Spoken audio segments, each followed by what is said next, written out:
नमस्कार, good morning India में आपका स्वागत है। मैं हूं अदिति राजपूत, मेरे साथ है शारिक रहमान खान। शुरुआत कर रहे हैं हम मुंबई की खबर से। मुकेश अंबानी के घर के बाहर मिले स्कॉर्पियो को लेकर हर रोज नए खुलासे होते जा रहे हैं। मुकेश अंबानी को धमकी और उनके घर के बाहर जिलेटिन की छड़ों से भरी स्कॉर्पियो छोड़ने वाले केस में मुंबई पुलिस के असिस्टेंट पुलिस इंस्पेक्टर सचिन वजे की मुश्किलें बढ़ती हुई नजर आ रही है। शारिक, अब एनआईए ने काले रंग की एक मर्सिडीज बरामद की है जिसमें एक चेक शर्ट मिला है। खास बात यह है कि पीपी किट में जो शख्स दिख रहा है उसने भी चेक शर्ट पहनी थी। इस कार से 5 लाख कैश, स्कॉर्पियो कार की नंबर प्लेट और नोट गिनने की मशीन भी मिली।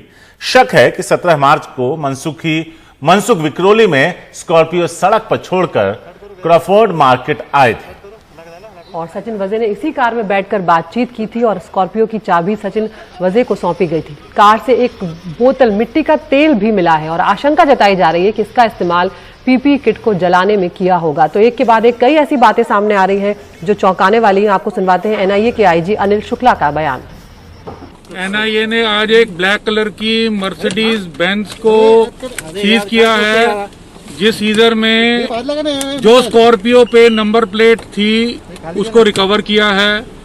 5 लाख से ज्यादा कैश रिकवर किया है, एक नोट काउंटिंग मशीन रिकवर की है, कुछ कपड़े रिकवर किए हैं। ये गाड़ी सचिन वाजे चलाते थे। ये किसकी गाड़ी है इसके बारे में अभी जांच चल रही है। एंटीलिया केस में सचिन वजे को लेकर शिवसेना और मुख्यमंत्री उद्धव ठाकरे पर विपक्ष लगातार हमलावर है। एनआईए जांच तेजी से आगे बढ़ रही है, लेकिन इस बीच मुंबई पुलिस कमिश्नर परमबीर सिंह उद्धव ठाकरे से मिलने पहुंचे।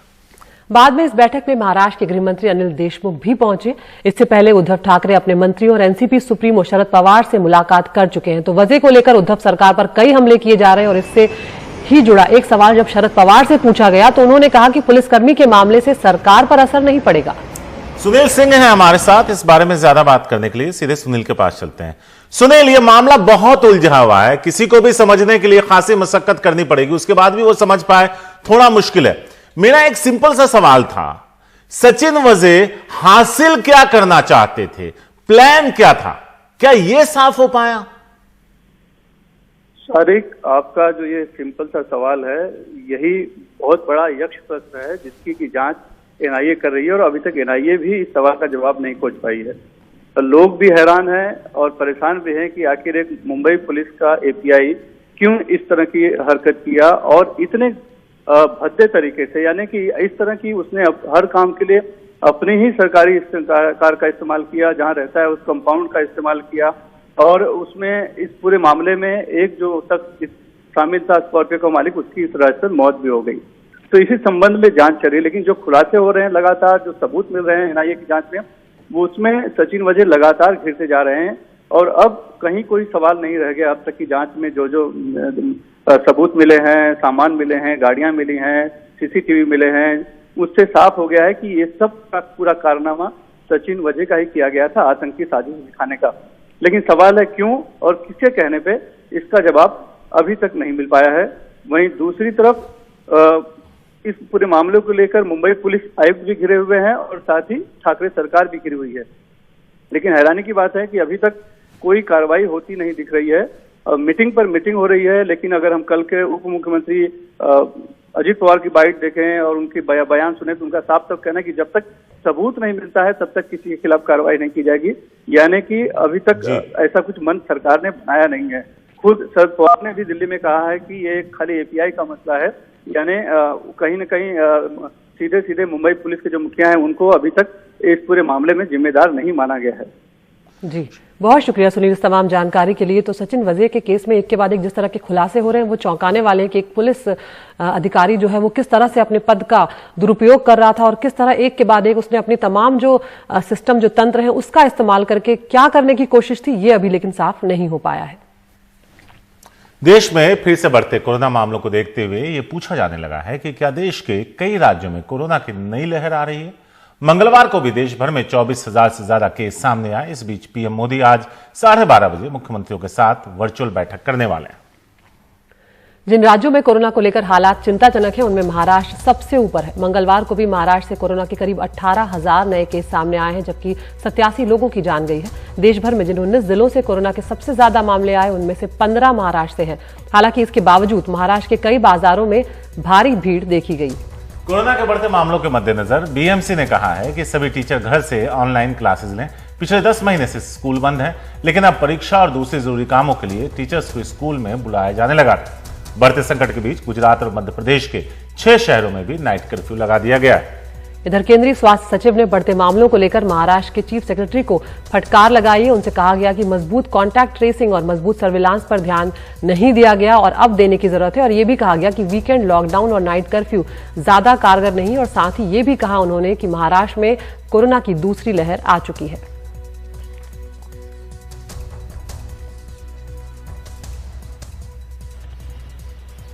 तो अदिति, यहाँ पर एक छोटा सा सवाल आपसे पहले कर लेते हैं। ये खबर जो हम दिखाने जा रहे हैं, आप रोज कोरोना शो करती हैं जी। कोविशील्ड की जब बात आई, 2 वैक्सीन आई थी जिसमें कोविशील्ड जो ऑक्सफोर्ड वाली, उसको कहा गया था कि ये सबसे सुरक्षित।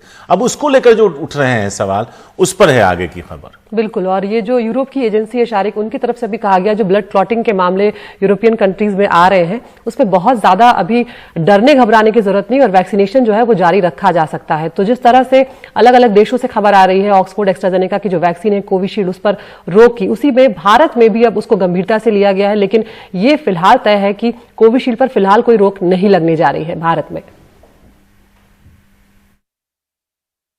कोविशील्ड वैक्सीन पर भारत में कोई रोक नहीं लगेगी। स्वास्थ्य मंत्रालय ने साफ किया है कि कोविशील्ड की डोज लेने के बाद भारत में अब तक ब्लड क्लॉटिंग की एक भी शिकायत नहीं आई है। ब्लड क्लॉटिंग की शिकायत के बाद 10 से ज्यादा देशों ने इस वैक्सीन पर रोक लगाई है। रोक लगाने वालों में France, Germany, Italy, Spain, Bulgaria, Ireland, Denmark, Iceland, Norway, Netherlands, Congo सरीखे देश शामिल हैं। विदेश में इस वैक्सीन पर रोक लगने की खबर बीते हफ्ते आई। समय के साथ साथ रोक लगाने वाली देशों की फहरिस्त बढ़ती चली गई। इधर इस मसले पर केंद्रीय स्वास्थ्य मंत्रालय ने सभी राज्यों और केंद्र शासित प्रदेशों से बैठक की। अब तक कोविशील्ड वैक्सीन के दिए जाने के बाद भारत में एक भी घटना ब्लड क्लॉटिंग की रिपोर्ट नहीं हुई है। यही बड़ी वजह है कि इस वैक्सीन पर फिलहाल रोक नहीं। फिर भी इस मसले पर एडवर्स इवेंट्स फॉलोइंग इम्यूनाइजेशन यानी AEFI कमेटी की बैठक 1-2 दिनों में होने वाली है। इस बैठक में वैक्सीन देने के बाद एडवर्स इवेंट्स का फिर से मूल्यांकन होगा। अभी तक मतलब कोई एस्टेब्लिशमेंट ऐसा नहीं है जो वेस्टर्न कंट्रीज ने स्टेप लिया, हमारे देश में ऐसा कुछ नहीं। एब्सोल्युटली। सो हमारा देश में ऐसे कुछ रिपोर्ट्स नहीं आए कि इंक्रीज ब्लड क्लॉटिंग या ऐसा कुछ जो हम सोशल मीडिया में देख रहे हैं या अखबारों में पढ़ते हैं। ऐसा इंडिया में अभी तक चिंतित होने का कोई खबर आया नहीं। उधर विश्व स्वास्थ्य संगठन ने भी साफ किया है कि एस्ट्राजेनेका की वैक्सीन को लेकर चिंता की जरूरत नहीं। भारत में अब तक 2,86,00,000 कोविशील्ड के डोज दिए जा चुके हैं। फिलहाल चिंता की बात नहीं, पर आंकड़ों को लेकर चिंतन जरूर चल रहा है। तो डरने की जरूरत नहीं, कोरोना से लड़ने को लेकर टीकाकरण में आगे आइए, भरोसा दिखाइए। नई दिल्ली से परिमल कुमार, NDTV इंडिया।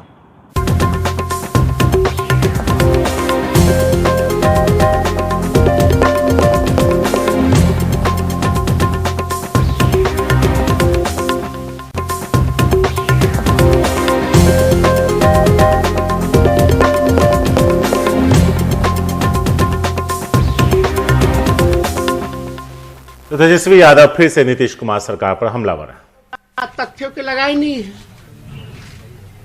हमारे पास एविडेंस है। अगर कोई चीज सदन पर हम रखना चाहते हैं, हम मंत्री जी चाहे कितना भी बयान दे दे कि हमारा खानदान कैसा है, नहीं है, लेकिन मंत्री जी को याद करना चाहिए जब लालू जी की सरकार थी तो उन्हीं के भाई को डीएम ने झापड़ मारा था और गिड़गिड़ाते हुए पूरा परिवार तत्कालीन मुख्यमंत्री लालू जी के पास पहुंचा था। उस समय डीएम का ट्रांसफर भी करना पड़ा था। इनके भाई संलिप्त हैं। पुलिस कह रही कि शराब की बिक्री कराते हैं, तस्करी कराते हैं। पिकअप वैन जो है इनके भाई का पकड़ाता है, इनके परिसर से पकड़ाता है। और आपको पता होगा कि एक पारू बगल के जो विधायक है, पारू के विधायक, पहले तो मंत्री जी कहते रहे कि 10 साल तक मेरा कोई लेना देना नहीं। जब हमने फोटो दिखाया कि मंत्री जी आप तो परिसर में बैठ करके उद्घाटन कर रहे हो स्कूल का, और एक बार नहीं 2 बार जाकर के आप जो है खेल कूद का मेडल भी दे रहे हैं। और ये भी बात नहीं, उन्होंने बल्कि बगल के जो पारू विधायक हैं अभी तत्कालीन, उनको भी फोन कर करके बुलाया उनके स्कूल में। मंत्री जी इनवाइट कर रहे हैं, मतलब वो वीडियो भी पारू के विधायक जी का हम लोग रिलीज कर देंगे, दिखा देंगे, वो ऑलरेडी पब्लिक डोमेन में। पहले तो मंत्री जी कहते थे कि मेरा स्कूल से लेना देना नहीं है, हम कभी गए नहीं है, मेरा भाई से 10 साल का रिश्ता नहीं है। फिर मंत्री जी कहते कि नहीं, सार्वजनिक जीवन में हम लोग नेता लोग हैं तो हम लोग जाते रहते, कोई बुलाएगा तो हम जाएंगे। चलो ये भी बात मान लेते कि चलो गए बुलाने पे, जो रिश्ता ठीक नहीं था स्कूल के उद्घाटन के बाद सब ठीक हो गया, मान लेते हैं। तो आपने पारू के विधायक को तो नीतीश के मंत्री राम सूरत राय पर हमलावर है नीतीश कुमार, जिनके भाई के स्कूल से शराब मिली थी। उनका कहना है कि अब तक गिरफ्तारी क्यों नहीं हुई और स्कूल परिसर को सील क्यों नहीं किया गया। और उस घटनाक्रम में आगे बढ़ते हैं। गाजीपुर बॉर्डर पर भारतीय किसान यूनियन की आज एक महापंचायत हो रही है। इसकी अध्यक्षता राष्ट्रीय अध्यक्ष नरेश टिकैत करेंगे। इस पंचायत में भारतीय किसान यूनियन के पदाधिकारी मौजूद रहेंगे। हालांकि पंचायत में इस बात पर विचार विमर्श होने जा रहा है कि कैसे आंदोलन को आगे मजबूत किया जाए। भारतीय किसान यूनियन की इस पंचायत में राकेश टिकैत मौजूद नहीं होंगे। टिकैत श्री गंगानगर में हो रही पंचायत में हिस्सा लेने के लिए निकले। मंगलवार को राकेश टिकैत ने कहा था कि अगर गेहूं को एमएसपी पर नहीं खरीदा गया तो किसान ट्रैक्टर लेकर दिल्ली की ओर रुख करेंगे। आज की महापंचायत की वजह से गाजीपुर बॉर्डर से आने जाने वाले लोगों को परेशानी का सामना करना पड़ सकता है। जो यहाँ का रहन सहन है, जो यहाँ का कल्चर है, तो उसे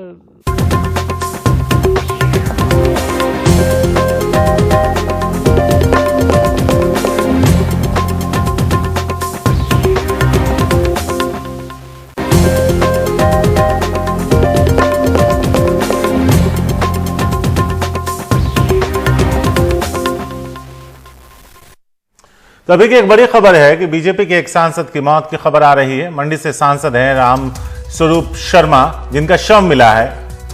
आशंका ये जताई जा रही है कि उन्होंने खुदकुशी की है। हमारे साथ जुड़ रहे हैं हमारे सहयोगी मुकेश सिंह सेंगर ज्यादा जानकारी के साथ। मुकेश, कहां पर इनका शव बरामद हुआ है और क्या जानकारी फिलहाल मिल रही है ये जो सांसद हैं बीजेपी के राम स्वरूप शर्मा, इनकी मौत को लेकर? देखिए, बिल्कुल ये राम स्वरूप शर्मा है और हिमाचल प्रदेश के मंडी से बीजेपी के सांसद हैं। इनका शव जो है आज सुबह दिल्ली पुलिस ने बरामद किया है। ये आरएमएल जो हॉस्पिटल है उसके पास में जो सांसदों के फ्लैट हैं, उन्हीं फ्लैट में रहते थे और आज पुलिस को जानकारी मिली कि इनकी मौत हो गई है। उसके बाद पुलिस मौके पर पहुंची है और उनका शव बरामद किया है। पुलिस के जो अधिकारी हैं उनके मुताबिक शुरुआती जांच में ऐसा लगता है कि इन्होंने खुदकुशी की है। हालांकि खुदकुशी कैसे की और क्या इसके पीछे वजह, ये अब तक पुलिस ने साफ नहीं किया है कि कोई का सुसाइड नोट छोड़ा है या किस तरह से खुदकुशी की है। लेकिन अभी पुलिस ने इतना ही कहा है कि ऐसा लगता है, जो शुरुआती जांच हुई है, कि सांसद ने खुदकुशी की है जिससे उनकी मौत हो गई है। तो उनका जो शव है वो पोस्टमार्टम के लिए राम मनोहर लोहिया अस्पताल भेज दिया गया है, जहां पर डॉक्टर्स उनका पोस्टमार्टम करेंगे। डॉक्टरों का पैनल पोस्टमार्टम करेगा। लेकिन बड़ी हैरान करने वाली घटना है कि जो मेंबर ऑफ पार्लियामेंट हैं और मंडी से लोकसभा के सांसद थे, उन्होंने खुदकुशी कर ली। इस तरह की जांच, शुरुआती जांच में बात आज सामने आई है। तो दिल्ली पुलिस के तमाम अधिकारी मौके पर मौजूद हैं और किन कारणों से ये पूरी घटना हुई, क्या ऐसी वजह थी जिसके चलते ये कदम उठाया राम स्वरूप शर्मा ने, इसकी अभी जांच चल रही है। मुकेश, अभी शुरुआती जानकारी आपके पास आ रही है, अगर ये भी बता पाए तो थोड़ा सा कि इनका बैकग्राउंड, क्या अवसाद में थे या फिर किसी चीजों को लेकर वो निराश थे, क्योंकि कोविड काल भी चल रहा है, इसको भी लेकर लोगों के अवसाद में जाने की घटनाएं भी काफी बढ़ी हैं। ये भी एक वजह हो सकती है। देखिए, इनकी जो एज है वो काफी ज्यादा है और अब हालांकि अभी साफ नहीं है कि कोई ने बीमारी थी या किसी और वजह से ये परेशान चल रहे थे या कोई घरेलू कारण था इस वजह से ये परेशान थे, ये अब तक साफ नहीं हुआ है। लेकिन पुलिस ने बस इतना कहा है कि शुरुआती जांच में अभी ऐसा लग रहा है कि इन्होंने खुदकुशी की है और कैसे खुदकुशी की, इन्होंने हैंगिंग की या कुछ खाया है, ये भी अभी साफ नहीं हुआ है। तो कुल मिलाकर अभी पुलिस ने इनका शव कब्जे में ले लिया है और जो इनका फ्लैट है वहां से इनके शव को जो राम मनोहर लोहिया अस्पताल है वहां पर ले जाया गया है, जहां पर डॉक्टर से पोस्टमार्टम करेंगे। तो कुछ देर में तस्वीर थोड़ी और साफ होगी कि आखिर ये पूरी घटना कैसे हुई और इसके पीछे वजह क्या है, ये कुछ देर में हो सकता है साफ हो पाए। लेकिन फिलहाल दिल्ली पुलिस के अधिकारी मौके पर मौजूद हैं और अभी कुछ ज्यादा डिटेल देने की स्थिति में नहीं है। जी,